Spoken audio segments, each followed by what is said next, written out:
Olá, concurseiros! Chegamos ao nosso 10º vídeo. Que avanço! Estou orgulhoso de vocês. Não me abandonem! Hoje vamos das súmulas 366 a 390. Súmula 366. Cartão de ponto. Registro. Horas extras. Minutos que antecedem e sucedem a jornada de trabalho. Não serão descontadas nem computadas como jornada extraordinária as variações de horário do registro de ponto não excedentes de 5 minutos, observado o limite máximo de 10 minutos diários. Se ultrapassado esse limite, será considerada como extra a totalidade do tempo que exceder a jornada normal, pois configurado o tempo à disposição do empregador, não importando as atividades desenvolvidas pelo empregado ao longo do tempo residual, troca de uniforme, lanche, higiene pessoal, etc. Súmula 367. Utilidades in natura.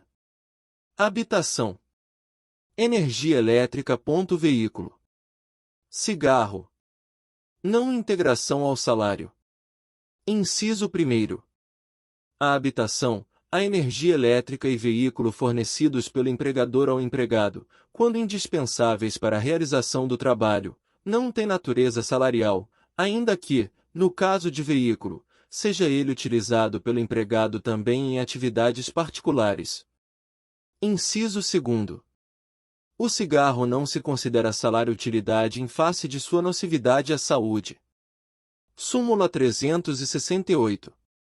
Descontos previdenciários. Imposto de renda. Competência.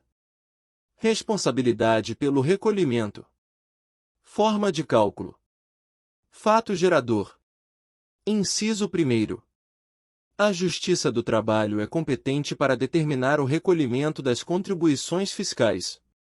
A competência da Justiça do Trabalho, quanto à execução das contribuições previdenciárias, limitar-se às sentenças condenatórias em pecúnia que proferir e aos valores, objeto de acordo homologado, que integrem o salário de contribuição.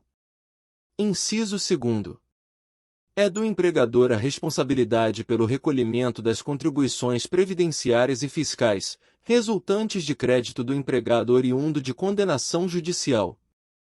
A culpa do empregador pelo inadimplemento das verbas remuneratórias, contudo, não exime a responsabilidade do empregado pelos pagamentos do imposto de renda devido e da contribuição previdenciária que recaia sobre sua quota-parte. Inciso 3º. Os descontos previdenciários relativos à contribuição do empregado, no caso de ações trabalhistas, devem ser calculados mês a mês, de conformidade com o artigo 276, parágrafo 4º, do Decreto nº 3048/1999 que regulamentou a Lei nº 8212/1991, aplicando-se as alíquotas previstas no artigo 198, observado o limite máximo do salário de contribuição. Inciso 4º. Considera-se fato gerador das contribuições previdenciárias decorrentes de créditos trabalhistas reconhecidos ou homologados em juízo, para os serviços prestados até 4 de março de 2009, inclusive, o efetivo pagamento das verbas, configurando-se a mora a partir do dia 2 do mês seguinte ao da liquidação, artigo 276, caput, do Decreto nº 3048 de 1999. Eficácia não retroativa da alteração legislativa promovida pela Medida Provisória nº 449 de 2008, posteriormente convertida na Lei nº 11.941 de 2009, que deu nova redação ao artigo 43 da Lei nº 8.212 de 91. Inciso 5º. Para o labor realizado a partir de 5 de março de 2009, considera-se fato gerador das contribuições previdenciárias decorrentes de créditos trabalhistas reconhecidos ou homologados em juízo à data da efetiva prestação dos serviços. Sobre as contribuições previdenciárias não recolhidas a partir da prestação dos serviços incidem juros de mora e, uma vez apurados os créditos previdenciários, aplica-se multa a partir do exaurimento do prazo de citação para pagamento, se descumprida a obrigação, observado o limite legal de 20%, artigo 61, parágrafo 2º, da Lei nº 9.430 de 96. Inciso 6º. O imposto de renda decorrente de crédito do empregado recebido acumuladamente deve ser calculado sobre o montante dos rendimentos pagos, mediante a utilização de tabela progressiva resultante da multiplicação da quantidade de meses a que se refiram os rendimentos pelos valores constantes da tabela progressiva mensal correspondente ao mês do recebimento ou crédito, nos termos do artigo 12-A da Lei nº 7.713, de 22 de dezembro de 1988, com a redação conferida pela Lei nº 13.149 de 2015, observado procedimento previsto nas Instruções Normativas da Receita Federal do Brasil. Súmula 369. Dirigente sindical. Estabilidade provisória. Inciso 1º. É assegurada a estabilidade provisória ao empregado dirigente sindical, ainda que a comunicação do registro da candidatura ou da eleição e da posse seja realizada fora do prazo previsto no artigo 543, parágrafo 5º, da CLT, desde que a ciência ao empregador, por qualquer meio, ocorra na vigência do contrato de trabalho. Inciso 2º. O artigo 522 da CLT foi recepcionado pela Constituição Federal de 1988. Fica limitada, assim, a estabilidade a que alude o artigo 543, parágrafo 3º, da CLT a 7 dirigentes sindicais e igual número de suplentes. Inciso 3º.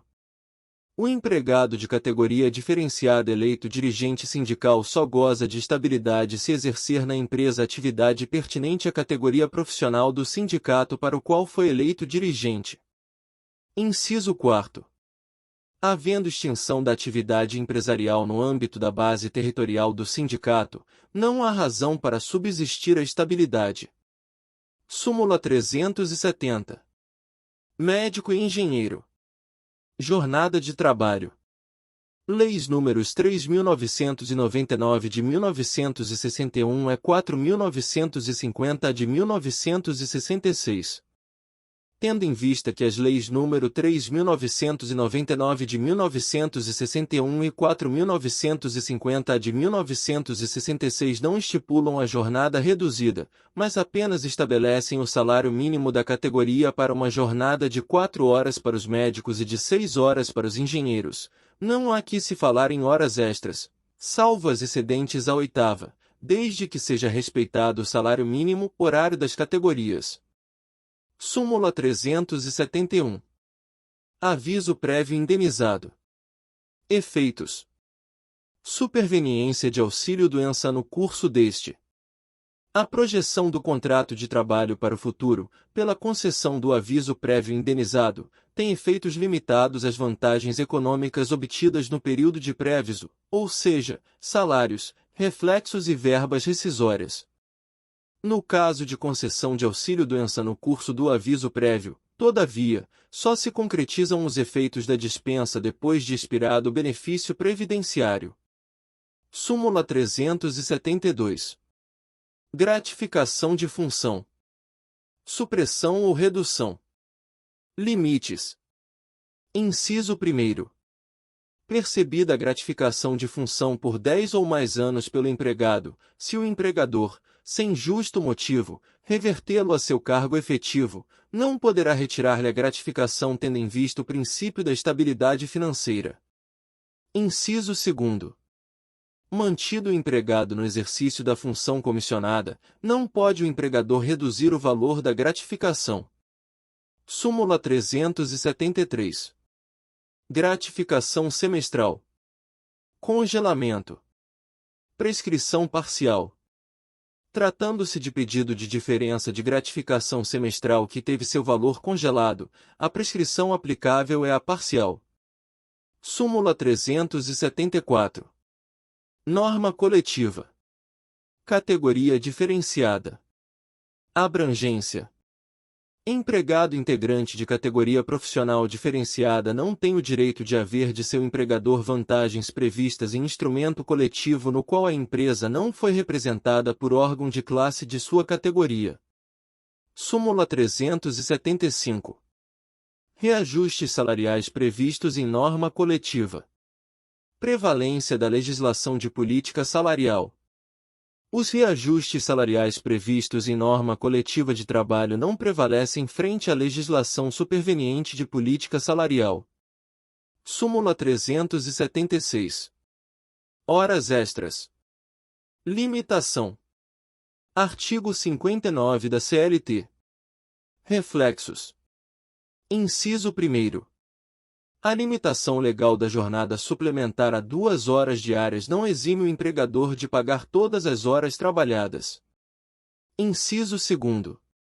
O valor das horas extras habitualmente prestadas integra o cálculo dos haveres trabalhistas, independentemente da limitação prevista no caput do artigo 59 da CLT. Súmula 377. Preposto. Exigência da condição de empregado.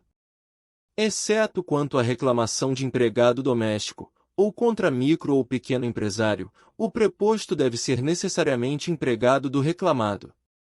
Inteligência do artigo 843, parágrafo 1º, da CLT e do artigo 54 da Lei Complementar nº 123, de 14 de dezembro de 2006. Súmula 378. Estabilidade provisória. Acidente do trabalho.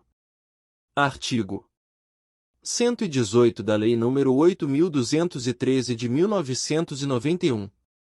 Inciso 1º.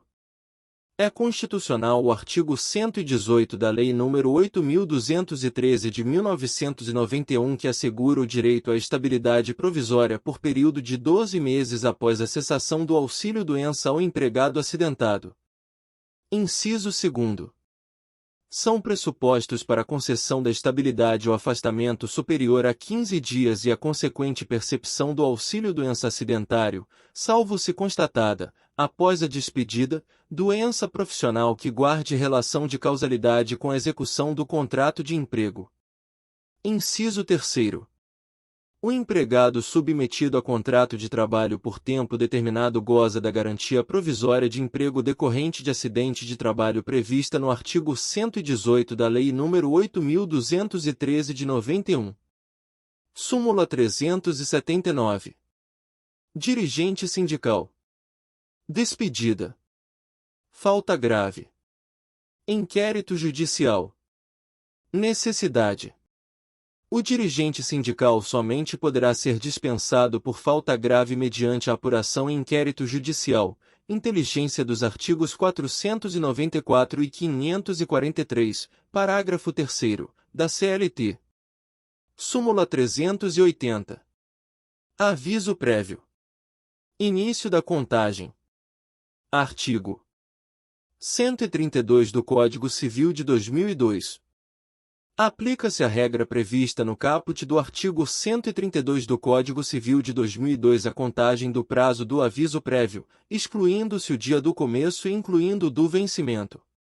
Súmula 381. Correção monetária. Salário. Artigo 459 da CLT. O pagamento dos salários até o 5º dia útil do mês subsequente ao vencido não está sujeito à correção monetária. Se essa data limite for ultrapassada, incidirá o índice da correção monetária do mês subsequente ao da prestação dos serviços, a partir do dia 1º. Súmula 382. Mudança de regime seletista para estatutário. Extinção do contrato. Prescrição bienal. A transferência do regime jurídico de seletista para estatutário implica extinção do contrato de trabalho, fluindo o prazo da prescrição bienal a partir da mudança de regime. Súmula 383. Recurso. Mandato. Irregularidade de representação. CPC de 2015, artigos 104 e 76, parágrafo 2º. Inciso 1º. É inadmissível recurso firmado por advogado sem procuração juntada aos autos até o momento da sua interposição, salvo mandato tácito.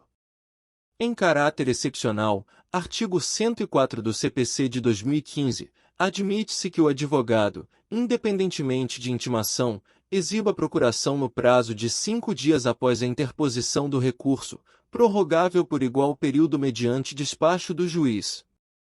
Caso não a exiba, considera-se ineficaz o ato praticado e não se conhece do recurso. Inciso 2º. Verificada a irregularidade de representação da parte em fase recursal, em procuração ou subestabelecimento já constante dos autos, o relator ou o órgão competente para julgamento do recurso designará prazo de 5 dias para que seja sanado o vício. Descumprida a determinação, o relator não conhecerá do recurso, se a providência couber ao recorrente, ou determinará o desentranhamento das contrarrazões, se a providência couber ao recorrido, artigo 76, parágrafo 2º, do CPC de 2015. Súmula 384. Multa convencional. Cobrança. Inciso 1º. O descumprimento de qualquer cláusula constante de instrumentos normativos diversos não submete o empregado a ajuizar várias ações, pleiteando em cada uma o pagamento da multa referente ao descumprimento de obrigações previstas nas cláusulas respectivas. Inciso 2º. É aplicável multa prevista em instrumento normativo, sentença normativa, convenção ou acordo coletivo, em caso de descumprimento de obrigação prevista em lei, mesmo que a norma coletiva seja mera repetição de texto legal. Súmula 385. Feriado local ou forense. Ausência de expediente. Prazo recursal. Prorrogação. Comprovação. Necessidade. Inciso 1º. Incumbe à parte o ônus de provar, quando da interposição do recurso, a existência de feriado local que autorize a prorrogação do prazo recursal, artigo 1003, parágrafo 6º, do CPC de 2015. No caso de o recorrente alegar a existência de feriado local e não o comprovar no momento da interposição do recurso, cumpre ao relator conceder o prazo de 5 dias para que seja sanado o vício, artigo 932, parágrafo único, do CPC de 2015, sob pena de não conhecimento se da comprovação depender a tempestividade recursal. Inciso 2º. Na hipótese de feriado forense, incumbirá à autoridade que proferir a decisão de admissibilidade certificar o expediente nos autos. Inciso 3º.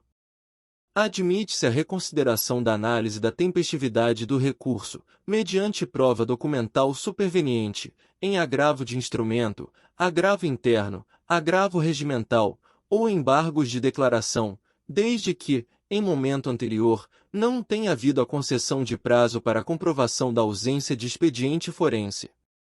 Súmula 386. Policial militar. Reconhecimento de vínculo empregatício com empresa privada.